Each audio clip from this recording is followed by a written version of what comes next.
चलिए अब next question करते हैं जो कि है एक क्वेश्चन और देखो 2, 3 का मैंने बता दिया था। Prove that root 5 is irrational number. ठीक है, prove that root 5 is an irrational number. तो रूट 5 इरेशनल नंबर है, कैसे करेंगे जी? रूट 5 इरेशनल नंबर है सर, बताओ किस तरीके से करोगे? आता तो है आप सबको, कैसे करोगे? देखो रूट 5 आपका इरेशनल नंबर है तो इसके लिए आपको पता है कॉन्ट्राडिक्टरी मेथड। तो मान लोगे let root 5 be an rational number. Root 5 क्या हमारे एक रैशनल नंबर है, तो therefore root 5 is equal to p by q हो जाएगा। पी बाय क्यू हो जाएगा where p and q are coprime. P और क्यू क्या है? को प्राइम, यानी कि अपनी सिंपलेस्ट फॉर्म में। पी और क्यू को प्राइम कब होंगे? जब अपनी सिंपलेस्ट फॉर्म में होंगे। ठीक है, इसको हमने लिखा। तो अगर पी बाई क्यू है तो देयरफॉर रूट 5 अगर हमारा पी बाई क्यू है तो हम यहाँ पे क्या करने वाले हैं? हम करेंगे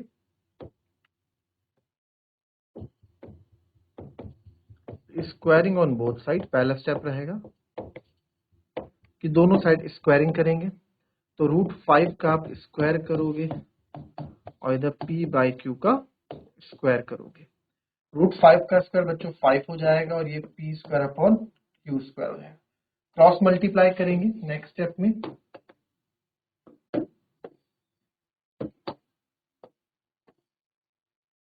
नेक्स्ट मल्टीप्लाई तो 5 q square is equals to p square हो जाएगा। 5 q square equals to p square.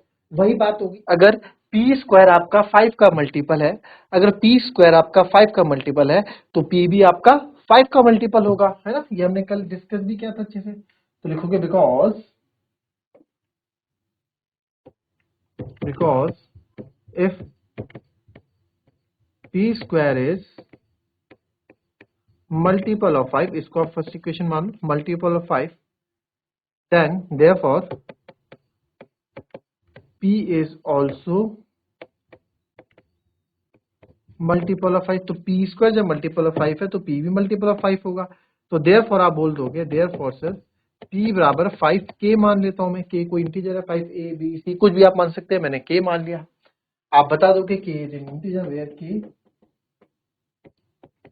Is an integer. k क्या है जी? इंटीजर है। तो p is equals to 5k। k की जगह आप कुछ भी रख लो। तो हम क्या करेंगे? Again squaring on both side करेंगे। इस ऐसा क्यों करेंगे अभी आपको पता लग जाएगा। अगेन हम स्क्वायरिंग ऑन बोथ साइड करेंगे। ऐसा क्यों करेंगे आपको पता लग जाएगा। स्क्वायरिंग ऑन बोथ साइड, दोनों साइड हम स्क्वायर करते हैं। तो दोनों साइड जब स्क्वायर करेंगे सर तो आपके पास आ जाएगा P square equals to 5k का स्क्वायर। और पी स्क्वायर की वैल्यू मैं 5q स्क्वायर लिख सकता हूँ फ्रॉम फर्स्ट इक्वेशन से। बिल्कुल सर, तो पी स्क्वायर की जगह मैं 5, क्योंकि पी स्क्वायर की वैल्यू 5q स्क्वायर है और 5 का स्क्वायर होता है 25, k का स्क्वायर होता है k स्क्वायर। आप चाहे यहां लिख दो कि हमने कहा से क्या, फ्रॉम फर्स्ट पार्ट से, फ्रॉम फर्स्ट इक्वेशन से हमने ये किया। ठीक है, नाउ अब आप देखो q स्क्वायर, यहां से 5 1 जा 5, 5 5 जा 25 कैंसिल हो रहा है। तो नेक्स्ट स्टेप में आप देखेंगे q square is equals to 5k square होगा। q square is equals to 5k square होगा। तो sir q square is equals to 5k square है, यानी कि तो बिकॉज q भी 5 का मल्टीपल है, तो because q square is multiple of 5, तो therefore q is also multiple of 5। तो q भी आपका क्या होगा? 5 का मल्टीपल होगा। तो हमने यहाँ पे एक चीज देखी कि सर आपका इसको मान लो आप is also multiple of first equation थी ना, इसको मान लो आप सेकंड इक्वेशन और इसको मान लो आप थर्ड इक्वेशन। तो आप एक बार बताओ कि सर p भी आपका मल्टीपल ऑफ 5 है और q भी आपका मल्टीपल ऑफ 5 है। दोनों ही मल्टीपल ऑफ 5 है भैया, दोनों ही मल्टीपल ऑफ 5, यानी दोनों ही 5 की टेबल में आते होंगे। तो सर जब दोनों ही 5 की टेबल में आते होंगे जब दोनों ही 5 की टेबल में आते होंगे तो सर इसका मतलब क्या है, इसका मतलब क्या है, जब दोनों ही 5 की टेबल में आते होंगे तो दोनों के बीच में जो नंबर है, दोनों के बीच में जो है 5 एक कॉमन फैक्टर है, तो यानी कि को प्राइम नहीं रहे, तो लिखेंगे therefore from second and third, sir second and third यानी कि second equation p is also multiple of 5 and q is also multiple of 5, and from second third we can say that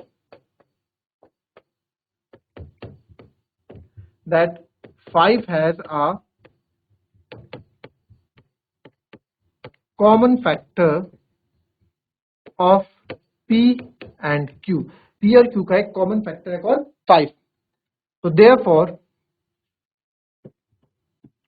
we can say that 5 has a common factor of p and q, so therefore we can say that 5 has a common factor of p and q, हम बोल सकते हैं कि 5 का क्या common factor है कौन, p और q कॉमन फैक्टर है, ठीक है, therefore we can say that 5 has a common factor p and q, therefore our assumption was wrong, therefore our assumption was wrong that our assumption was wrong that p and q are को prime number, हमारा assumption गलत था कि p और q क्या है, are को prime number, ठीक है, हमारा assumption was wrong that p and q are को नंबर, तो therefore p by q को प्राइम नंबर नहीं है, तो therefore root 5 is not a rational number, is not a rational number, so therefore root 5 is an irrational number.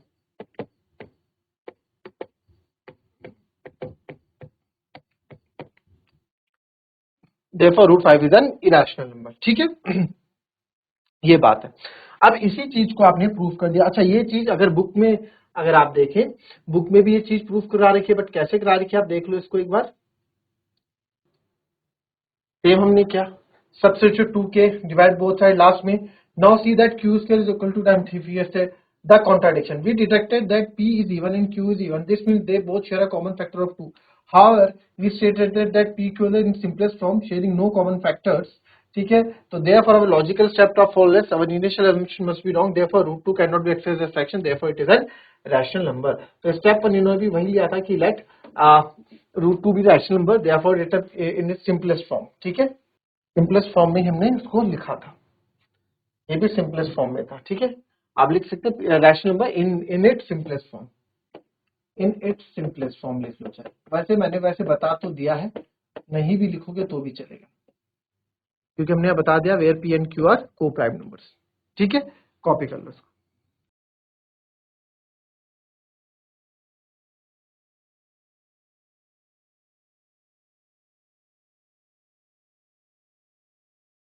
चलिए next question देखेंगे बच्चों, 3 rational number x y z satisfies x plus Y plus z 0, ठीक है, and x plus, ठीक है, ठीक है, क्या क्या 3 रैशनल नंबर है एक्स वाई जेड और ये x plus Y plus z 0 बोल रहे हैं, तो चलिए पहली जो कंडीशन उन्होंने गिवन लिखी है वो लिख लेते हैं। गिवन क्या क्या बोला है इसमें,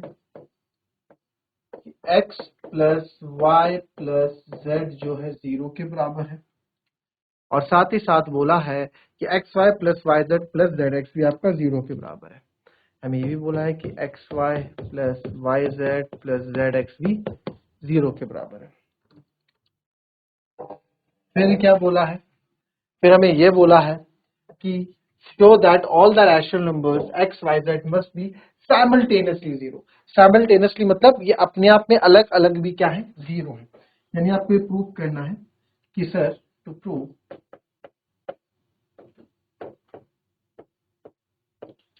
x बराबर y बराबर z भी क्या है 0, ये आपको प्रूव करना है, ठीक है। तो मेरे को 3 वेरिएबल्स दिखे, तो जहां 3 वेरिएबल्स होते हैं हम किसके पास जाएंगे, 3 वेरिएबल्स वाले फॉर्मूले के पास, और हमको एक ही फॉर्मूला आता है 3 वेरिएबल्स वाला, तो आप लिखेंगे क्योंकि हमें गिवन है x plus Y plus Z equals to 0, तो फॉर्मूला बनेगा इनका स्क्वायर करके, तो स्क्वायरिंग ऑन बोथ साइड,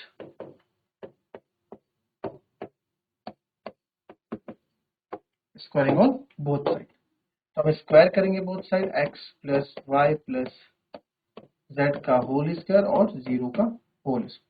तो A plus B plus C whole square क्या होता है, A square plus B square plus C square plus 2ab plus 2bc plus 2ca is equals to 0। Sir ये क्या, यहाँ पे क्या कर दिया आपने, ये तो समझ में ही नहीं आ रहा है हमें। तो यहाँ एक चीज करो, एक्स स्क्वायर का हम कुछ नहीं कर सकते, वाई स्क्वायर का हम कुछ नहीं कर सकते, जेड स्क्वायर का हम कुछ नहीं कर सकते। तो अब आप क्या लिखेंगे, तो सर यहाँ पे मैंने देखा 2 कॉमन है, तो x y plus y z plus z x क्या है आपका 0 है। ठीक है, x y plus y z plus z आपका क्या है 0 है। तो x square plus z square plus 2 x y plus y z plus z x क्या था 0 था, तो 0 आ गया। तो यहाँ क्या बचा, x square plus y square plus z square equals to 0। अब मुझे आप एक बार बताओ, आप किसी भी नंबर का स्क्वायर कर दो, ठीक है, किसी भी नंबर का स्क्वायर कर दो, चलिए आप 0 का स्क्वायर करोगे तो 0 आएगा, आप 1 का स्क्वायर करोगे तो 1 आएगा, आप -1 का स्क्वायर करोगे तो 1 आएगा, आप 2 का स्क्वायर करोगे तो 4 आएगा, आप -2 का स्क्वायर करोगे तो 4 आएगा। यानी कि आप कोई सा भी नंबर ले लो, कोई से भी पॉजिटिव नंबर ले लो चाहे नेगेटिव नंबर ले लो, जो स्क्वायर के रिजल्ट हैं यानी कि ये हैं, ये ऑलवेज क्या है ग्रेटर देन 0 है या इक्वल्स टू 0 है। या तो 0 का स्क्वायर 0 आ सकता है, किसी भी 0 का स्क्वायर 0 आ सकता है, या नंबर 0 से बढ़ाएंगे, कभी भी 0 से छोटे नंबर आपको देखने को नहीं मिलेंगे, यानी कि नेगेटिव नंबर हमको देखने को नहीं मिल रहे हैं। जी सर, नेगेटिव नंबर आपको देखने को नहीं मिल रहे हैं। तो लिख सकते हैं आप, because since square of every number must is greater than equals to 0 होगा। तो देयरफॉर जो हमारा एक्स स्क्वायर है ये भी ग्रेटर देन इक्वल्स टू 0 होगा, वाई स्क्वायर भी ग्रेटर देन इक्वल्स टू 0 होगा और जेड स्क्वायर भी ग्रेटर देन इक्वल्स टू 0 होगा। तो सर यहाँ पे sum of squares can't be 0 but only one condition. तो आप लिखोगे sum of squares are 0 if sum of square are इन सम का स्क्वायर अगर 0 होगा if X square equals to 0, Y square equals to 0 and Z square equals to 0। That means x भी हमारा 0 हो गया, वाई भी हमारा 0 हो गया और जेड भी हमारा 0। एक्स स्क्वायर 0 है तो एक्स भी 0 है, तो देयरफॉर हमने प्रूव कर दिया कि एक्स बराबर वाई बराबर जेड क्या है 0 है और हेंस प्रूव्ड। कोई दिक्कत इस क्वेश्चन में, इजी था राइट। चलिए, show that the rational number a plus b upon 2 lies between the rational number a and b। ये तो मैंने आपको पहले भी बताया था कि रैशनल नंबर के दो नंबर के बीच का रैशनल नंबर आप निकाल रहे हो तो उसका मीन आप निकाल लो, जैसे कि बट आपको प्रूव करना है। जैसे कि रैशनल नंबर मैंने ले लिया, जैसे मैंने ले लिया रैशनल नंबर 5 और 7, इसके बीच का रैशनल नंबर क्या है सर, तो सर इनका मीन ले लो, 5 प्लस 7 अपॉन 2, 7 और 5 12, 12/2 यानी कि 6, तो सर 6 होगा, है ना। तो इस तरीके, तो इसको प्रूव करना है आपको, चलो जरा प्रूव करो।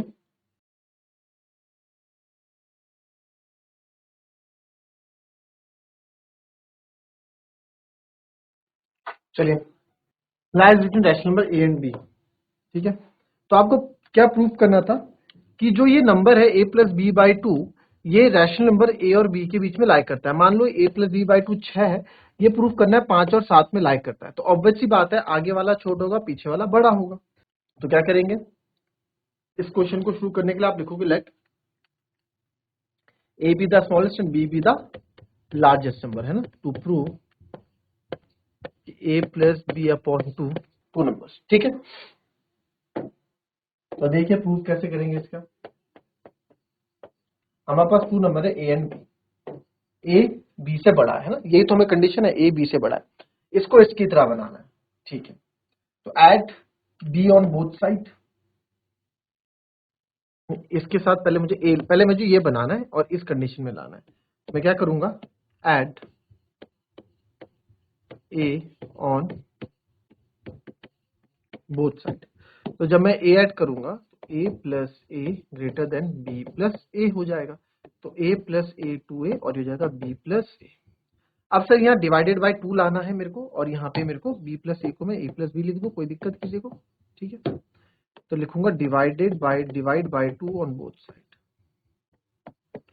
ऑन। मैं अभी ये वाली कंडीशन बनाने की कोशिश कर रहा हूं। तो 2a से जब आप डिवाइड करोगे, डिवाइडेड बाय 2, तो 2 से आपका 2 कट जाएगा, तो फाइनली जो आपके पास बचेगा वो बचेगा a is less than a plus b by 2 बन गई फर्स्ट इक्वेशन। ठीक है, नाउ आपके पास अब सेकंड इक्वेशन के लिए हम यहाँ पे सेकंड इक्वेशन के लिए मरम्मत करेंगे। तो सेकंड इक्वेशन आपकी कुछ ऐसी है कि सर a इज ये अगेन b है, तो ऐड, अब मेरे को क्या करना है, a प्लस बी है ना, अब मेरे को इस तरह से बनाना है, तो ऐड a ऑन, यहाँ b तो ऑलरेडी है, तो वही add a on both side.